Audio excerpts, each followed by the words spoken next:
Alhamdulillah, we are Muslims. We came here for Allah. We have to stay here for Allah as our Allah wants. Remember these words. This is the gift for you. This is the key point for you.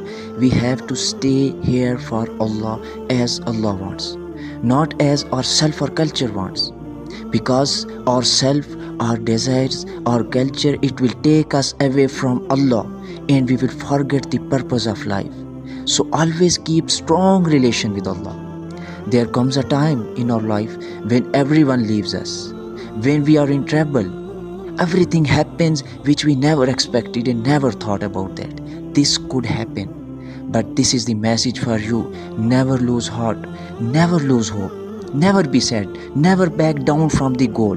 Because Allah is telling us, do not lose heart or despair if you are true believers. You have the upper hand if you are true believers. Subhanallah. We must believe that if Allah is with us, even whole world tries to bring us down, He could not succeed.